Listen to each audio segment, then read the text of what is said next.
ल शुभ प्रभात नमस्कार। हामी आज हाम्रो विशेष दिन, हामी खत्री कुलहरूको लागि आज खास दिन, रेग्मी खत्रीको लागि विशेष दिन। आज हाम्रो आराध्य देव श्री दारेमस्ट हाम्रो कुलदेवतालाई सम्झिने दिन हो। अनि हाम्रो यो पहिलेदेखि चलिआएको चलन, हामीले यही स्थानमा पूजाहरू गर्दै आएका छौँ। अनि हामी केही कुलहरू केही घरबाट हामी बुटुन्नेतिरबाट र पहाडबाट आएर जम्मा भइसकेका छौँ। अरू आउँदै हुनुहुन्छ। हामी यहाँ सरसफाइ गर्ने प्रतीक्षामै छौँ, सरसफाइ गर्ने क्रममै छौँ। अनि हाम्रो आउँदै हुनुहुन्छ आफन्तहरू।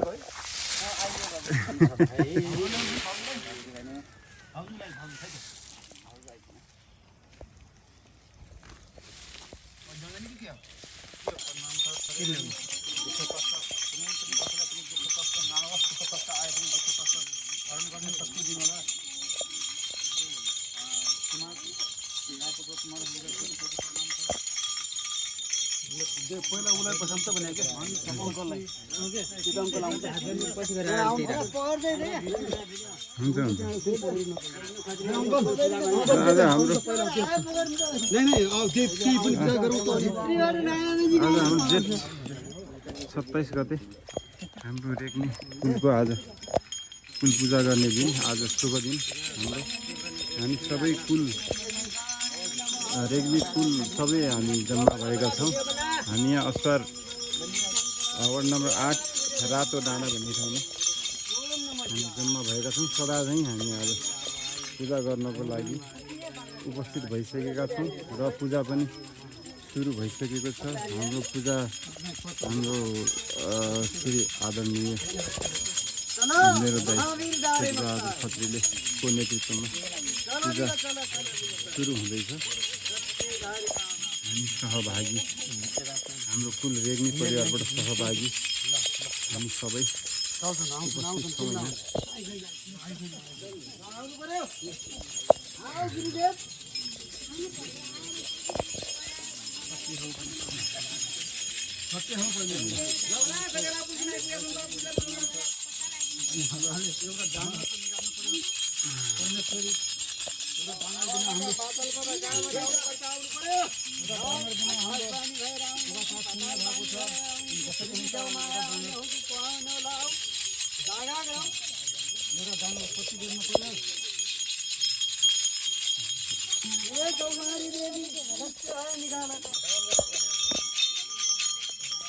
पछि त अहिले चाहिँ चस्मा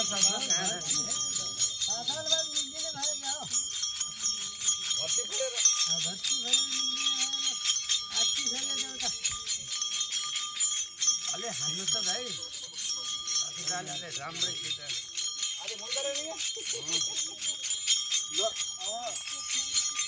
भाउको पिडो सम्हाल भन्नु त, भाउको पिडो सम्हाल्नु पर्यो। एउटा त जसरी हुन्छ निकाल्नु पर्यो, हाम्रो फान सुन्ने भयो, त्यसले गर्दा एउटा जसरी हुन्छ निकाल्नु पर्यो, निक्लिनु पर्यो। त्यसले प्रत्येक गाउँको धानी खत्री भन्ने छ।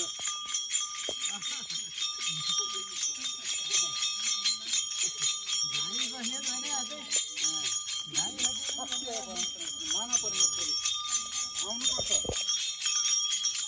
आउन सक्नुपर्छ। अहिले मैला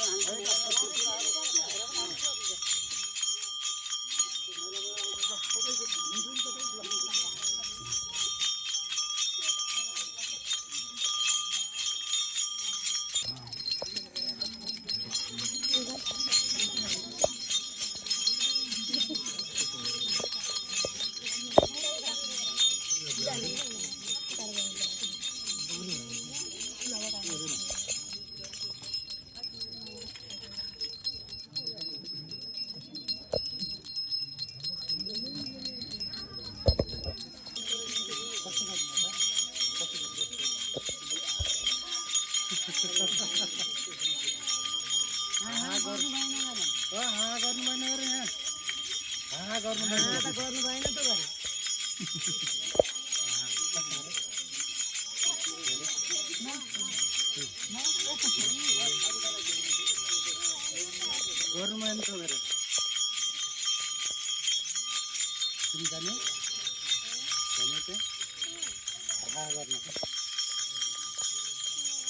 हाहा गर्न जाने कि नै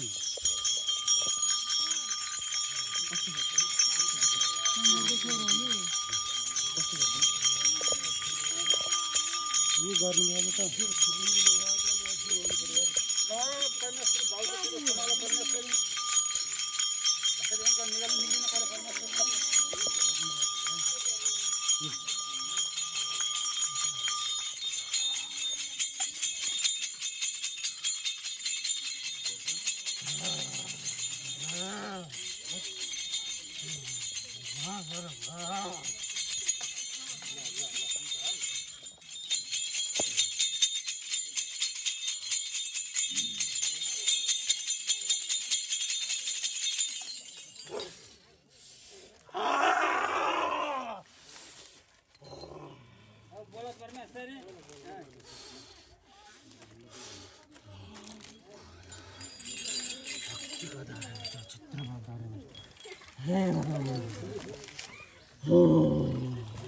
बन्या से जी वाह माफ करे वाह भर्ने बेला मैले सताएँ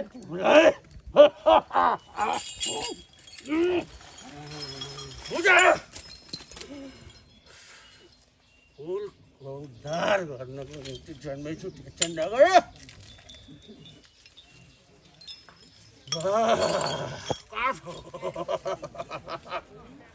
तिम्रो फर साथ देऊ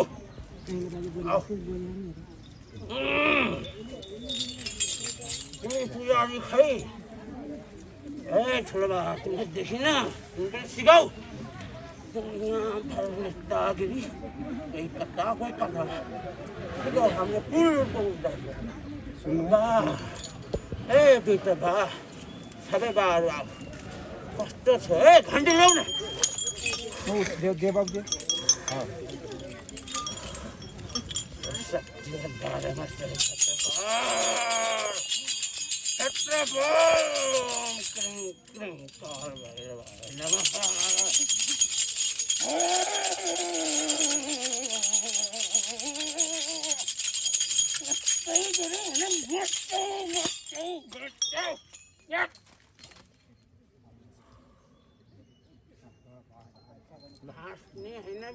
अब मैले झार हालेँ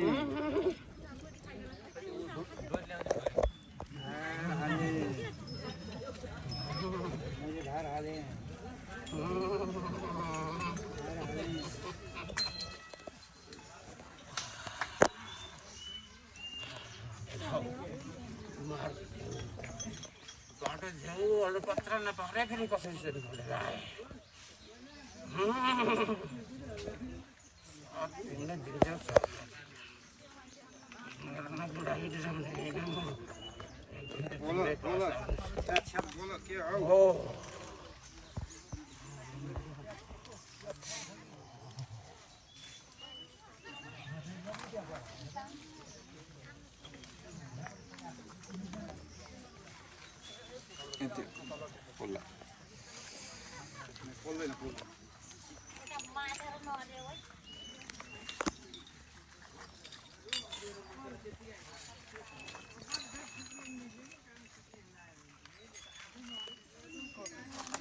हातले पुगेन त हातले पुग हातले सुन्न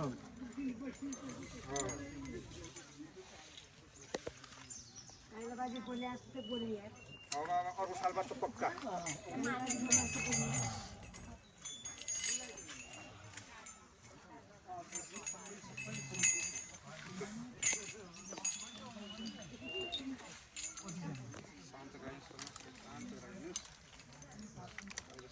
भएको छ सबैको राम्रो भयो सब राम्रो भएको अब पुरानो राम्रै राख्नु भयो तर यो हामी ननिकाल्दिनु है अर्को सालबाट पक्का हुने भयो ल सालबाट हामी भर्ती सक्छौँ अघि सालबाट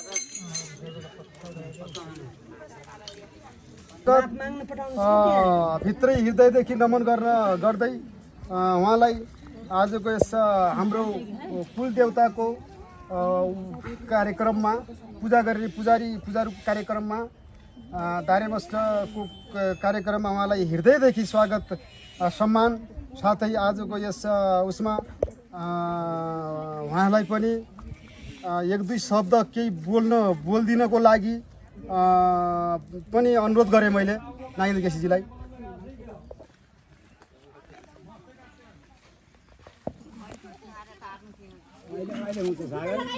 धन्यवाद साइला भाइ, तिमीले मलाई जुन कुरा गर्यो सत्यता हो यो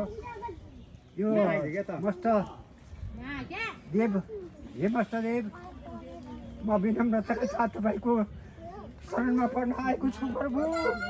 हे ईश्वर, हे परमात्मा, जे गर्नुहुन्छ तपाईँ नै हुनुहुन्छ प्रभु। कुल अम्बे गरे हामी सबैले सम्झिनु पर्ने रहेछ प्रभु। म तपाईँ अदेखि टाढा भएको थिएँ प्रभु, म अर्को भगवान्लाई अर्को ईश्वरलाई मानिरहेको थिएँ, तर होइन प्रभु, सबैभन्दा महान देवहरूका देव तपाईँ हुनुहुन्न रहेछ प्रभु। एउटा दारो आकाश, एउटा दारो पाताल गर्ने, कवै कारा बिजुल डाँडा रहने प्रभु, आज यस स्थानमा तपाईँको उपस्थिति भएको छ प्रभु। मेरो हृदयमा आउनु भएको छ। धन्यवाद छ प्रभु, धन्यवाद छ प्रभु। हामी जतिजना यहाँ भेला भएका छौँ, हामीले चढाएका यी चिजहरूबाट तपाईँको महिमित गाउँदछौँ। धन्यवाद छ, धन्यवाद छ। ए देव दारेमस्ट भगवान्, धन्यवाद छ, धन्यवाद छ। हजुरको जय होस्, हजुरको जय होस्। ओ भगवान्, जय होस्। म पक्षताप गर्दछु किनभने मैले विगत दिनमा भुलेको थिएँ, मैले गल्ती गरेको थिएँ, म तपाईँको अधीनमा आउन सकेको थिएन हो प्रभु, तपाईँको शरणमा पर्न सकेको थिएन, तर म यसपालि म तपाईँको शरणमा आएको छु हो भगवान्। तपाईँले मेरो शरणमा लिनुभएको छ। हे देव देवता सत्यधारी हौ भगवान्, हे भगवान् हो देवता, तपाईँले यादोस् तपाईँकै साथमा रहन सकु, तपाईँकै हुन सकु, तपाईँकै बन्न सकु। ओ तपाईँको जय जयकार छ। जति हामीले उठाएका छौँ यो सबै म तपाईँको हुँ, तपाईँ मेरा हुनुहुन्छ भन्नु अब विद्यमान हो। अब तपाईँ मेरा हुनुहुन्छ र हामी सबै तपाईँका हौ प्रभु। तपाईँले हातमा दिनुहोस् अनि सबैलाई साथमा दिनुहोस् अनि सबै सदाभरि साथ पाउन सकौँ हामी सबैले भन्दै बिदा हुन्छौँ।